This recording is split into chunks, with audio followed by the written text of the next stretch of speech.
अस्सलाम वालेकुम एवरीवन। उम्मीद करती हूँ कि आप सब लोग खैरियत से होंगे। तो आज हमारा बायो का नेक्स्ट टॉपिक है क्लासिफिकेशन ऑफ वर्टिब्रेट्स। आज हम क्लासिफिकेशन पढ़ेंगे वर्टिब्रेट्स की। तो हमारे पास यहाँ समय पहला ग्रुप है ग्रुप फाइशीज। फाइशीज यानी हम फिशिज को कहते हैं, मछलियों को। सबसे पहले इनकी हैबिटेट की बात करते हैं। Members of class Pisces are aquatic vertebrates meaning their life exclusively fresh water और मैराइन एनवायरनमेंट। वो कहता है इनकी जो हैबिटेट में रहते हैं ना, एक होता है फ्रेश वाटर, दूसरा मैराइन वाटर, ये दोनों इन्वायरमेंट में रह सकते हैं। अब इनकी बॉडी फॉर्म की बात करें तो देयर बॉडीज आर स्ट्रीमलाइन और fusiform spindle shape which helps in reducing water resistance during swimming. ये कहता है इनकी जो शेप होती है ना, स्ट्रीमलाइन हो या फ्यूनिफॉर्म हो या स्पाइंडल हो, इनको मदद करती है कि ये पानी में बहाव, मतलब जो पानी का बहाव ऑपोजिट हो ना, मतलब ये स्टेयरिंग और इनके ऊपर पानी का बहाव आके लगे तो ये वहाँ पर रुकावट पैदा नहीं करती। रजिस्टर पे समझाती हूँ किस तरह। अगर आप फिश की बात करें तो फिश की शेप कुछ इस तरह की होती है, स्पिंडल भी होती है, फ्यूजिफॉर्म भी होती है और स्ट्रीमलाइन भी होती है। तो ये जो इसकी शेप होती है ना, इसे पानी के बहाव के रुकावट में मदद करती है कि ये पानी के बहाव यूं करके गुजर जाता है और यूं करके गुजर जाता है, यानी कि ये पानी के रास्ते में कोई फ्रिक्शन नहीं बनती, रुकावट पैदा नहीं करती। इसकी शेप इसे मदद करती है फ्रिक्शन ना होने में। जबकि अगर हम ऐसी मछली की बात करें जो बिल्कुल सीधी हो, जिनकी बॉडी सीधी हो, तो उस पर पानी की जो लहरें होती हैं या वेव्स होती हैं वो टच होती हैं, यानी कि ये जो मछली होती है ना, जो बिल्कुल जिसका बॉडी जो सीधी होती है, वो पानी में फ्रिक्शन पैदा करती है, यानी कि रुकावट पैदा करती है। लेकिन जबकि जिस मछली की शेप इस तरह की होती है, स्पिंडल या फ्यूजिफॉर्म या स्ट्रीमलाइन, तो वो उससे ऐसी मदद करती, मतलब वो फ्रिक्शन पैदा नहीं करती। आगे वो हमें बताता है the body covered with scales dermal in origin. वो कहता है इनकी बॉडी फिश की स्केल से कवर होती है, जो हमारे पास प्लाइकॉइड भी हो सकता है, साइक्लॉइड भी हो सकता है, सिटाइनॉइड स्केल भी हो सकते हैं। ये डिपेंड करते हैं मछली की टाइप पर और उसके एनवायरनमेंट पर कि किस तरह की मछली के ऊपर किस तरह के स्केल्स पाए जा सकते हैं। मैं आपको इन स्केल्स के बारे में बताती हूँ। वो कहता है हमारे पास प्लासाइड स्केल, साइक्लॉइड स्केल और सिटोनाइड स्केल जो होते हैं ना, हमारे पास जो प्लाइकोलाइड होते हैं ना, वो उनकी शेप कुछ इस तरह की होती है, इस तरह की। जबकि हमारे पास जो साइक्लॉइड होते हैं ना, ये थोड़ी सी राउंड शेप में होते हैं ऐसे, और हमारे पास जो सिटोनाइड होती है ना, ये थोड़ी सी चौकोर शेप में होती है। इस तरह के इनके स्केल होते हैं जो मछली के डिपेंड करते हैं इन्वायरमेंट पर और उसकी टाइप पर कि किस तरह के स्केल किस तरह की मछली के ऊपर पाए जाएंगे।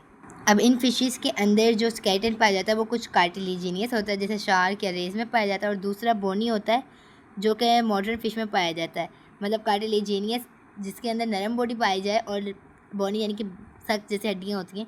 Respiration takes place through gills. इसके अंदर जो रिस्पायरेशन होती है वो गिल्स की मदद से होती है। Gills are usually covered by an operculum in bony fishes.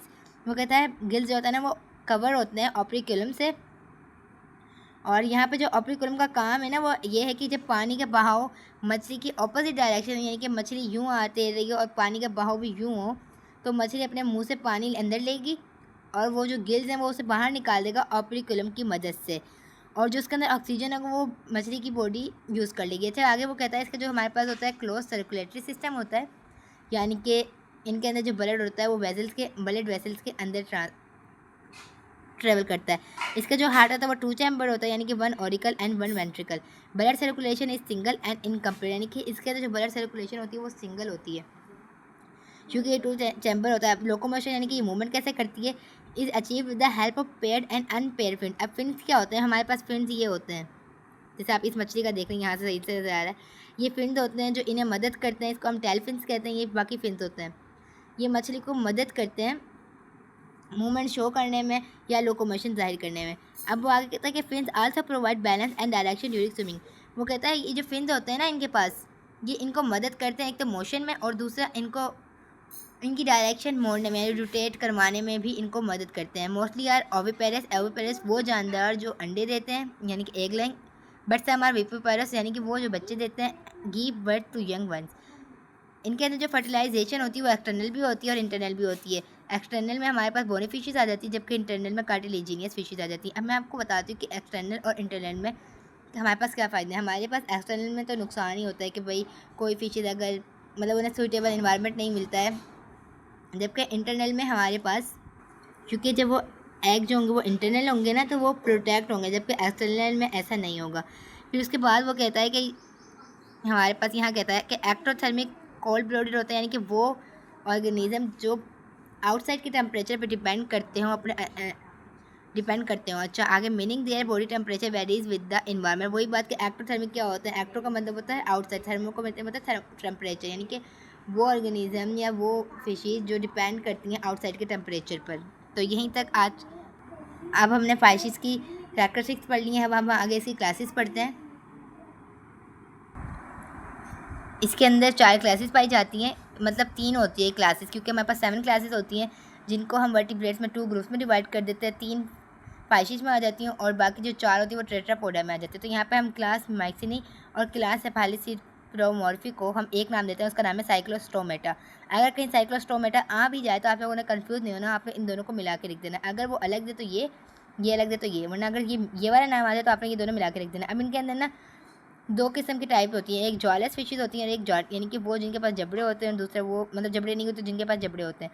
तो इनके अंदर हमारे पास आ जाती है क्लास मैक्सिनी और सेफालिसिपेड्रोमॉर्फी। यहाँ पे कॉन्ड्रोचीज आ जाती है और ऑस्ट्रिचीज आ जाती है। अब हमारे पास इनकी कैरेक्टरिस्टिक्स पढ़ते हैं। माउथ विथ 4 पेयर्स ऑफ टेट्रासिल, ये हेड लाइक स्ट्रक्चर होते हैं जो मुंह के करीब पाए जाते हैं, और 4 पेयर्स होते हैं इनके, हिलते हैं ना तो इनके पास प्ले आ जाता है। 5 to 15 pair of pharyngeal stills, इनके पास फेरेंजियल स्टिल्स पाए जाते हैं, वो ओपनिंग जो फेनिक्स की वाल में खो।